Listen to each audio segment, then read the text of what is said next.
আম্মা জান আয়েশা রাদিয়াল্লাহু তাআলা আনহার সাথে বিষ্ণু ইসলামের ঝগড়া হতো মাঝে মাঝে। একবার ঝগড়া হলো, বিষ্ণু ইসলামের রাগ, আম্মা জান আয়েশাও রাগ। তো বিষ্ণু বললেন, আয়েশা ঝগড়া করে আর কতক্ষণ থাকবো, আসো মিটমাট করি। আয়েশা রাদিয়াল্লাহু বললেন, ঠিক আছে মিটমাট করুন। তো বিষ্ণু ইসলাম বললেন, মিটমাটের জন্য কারে ডাকবো? ওমরে ডাকি। কয় না, ওমরে না, ওমর অনেক রাগে, আমার ডর লাগে। কয় তাহলে তোমার আব্বারে ডাকি। কয় ডাকেন। মেয়েদের মধ্যে এই অভ্যাসটা আছে না নাই? ডেকে নিয়ে আসা হলো। আবু বকর রাদিয়াল্লাহু তাআলা আনহু দাঁড়ালেন, আম্মা জান আয়েশা দাঁড়ালেন, বিশ্বনবীও দাঁড়ালেন। বিশ্বনবী বললেন, আয়েশা তোমার আব্বা আসছে, এবার ঘটনা খুলে বলার পালা। তুমি বলবা নাকি আমি বলবো? আম্মা জান আয়েশা বললেন, আপনি বলেন, তবে ওয়ালা তাকুল ইল্লা হাক্কান, যেটা ঘটছে ওইটাই বললেন, মিথ্যা কথা কইেন না। আবু বকর রাদিয়াল্লাহু তাআলা আনহু রেগে মেগে আগুন, কি এই কথা তুমি কেমন করে বলো? বিশ্বনবী কি মিথ্যা কথা কখনো বলবে? রেগে মেগে দিলেন মেয়ের গালে এক চড়। বাবার হাতের থাপ্পড়কে আম্মা জান আয়েশা উল্টে বললেন।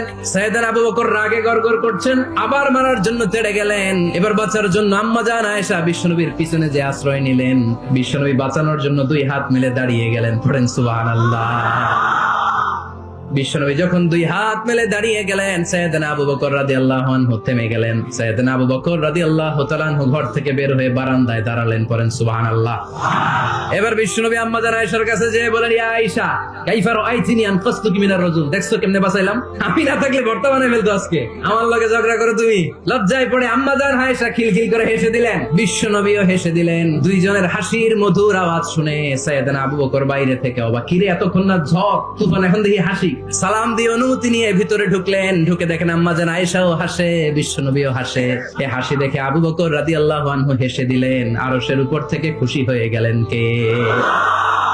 এবার সাইয়েদনা আবু বকর রাদিয়াল্লাহু তাআলা আনহু বললেন, ইয়া রাসূলুল্লাহ, নবী আপনাদের মধ্যে ঝগড়া লাগলে সন্ধি করার জন্য আমারে যেমনি ডাকেন, আপনাদের হাসি খুশি আনন্দ খুনসুটি এই মজাদার মুহূর্তগুলোতে আমারে বঞ্চিত রাখেন না, আমার একটু ডাকেন। সুবহানাল্লাহ পড়েন। এই মুসনাদে আহমদ ইবনে হাম্বলের হাদিস শোনার উদ্দেশ্য হচ্ছে, বিশ্বনবী প্রথমে ওমর ফারুকের নাম বলেছিলেন। সাইয়েদনা আয়েশা বলে, না আমি ডরাই। একবার বিশ্বনবীর সব বিবিরা ধরলেন, ও নবী আমাদেরকে এটা দেন ওইটা দেন, ঘরে এইটা নাই ওইটা নাই ওইটা নাই। বিশ্বনবীকে আমার কাছে কিচ্ছু নাই, যদি এমনি আমার বউ হয়ে থাকতে চাও থাকো, তা না হলে যা লাগবে কিনে দেবো, সাথে সাথে তালাকও দিয়ে দিব। কিছু দিতে পারবো না, আমার নাই তো, সামর্থ্য নাই। কিন্তু বিবিরাও ছাড়া না, এটা দেন ওইটা দেন। বিশ্বনবী রহমতের নবী, বিবিদেরকে বুঝাতেও পারেন না। বিবিরা আবদার করতেছে, নবী এটা লাগবে ওইটা লাগবে। ইন দ্য মিন টাইম বিশ্বনবী একজনের সালাম শুনতে পেলেন। কে যেন দরজায় দাঁড়িয়ে বলতেছে, আসসালামু আলাইকুম। বিশ্বনবী দরজার দিকে তাকালেন, তাকিয়ে বললেন, ওয়া আলাইকুমুস সালাম। আর বুঝতে পারলেন এটা আমার ওমরের সালাম।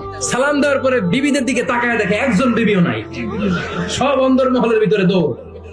বিশ্বনবী বলছেন, আমার শয়তান ইবলিস যদি তোমার কোনো রাস্তা দিয়ে হাঁটতে দেখে, শয়তান ওই রাস্তা রেখে দিয়ে অন্য রাস্তা দিয়ে হাঁটে। শুধু শয়তানই ভয় পেত না, মুনাফিকরাও ভয় পেত, জমের মতো ভয়। This is our super hero সাইয়েদনা ওমর ফারুক রাদিয়াল্লাহু তাআলা।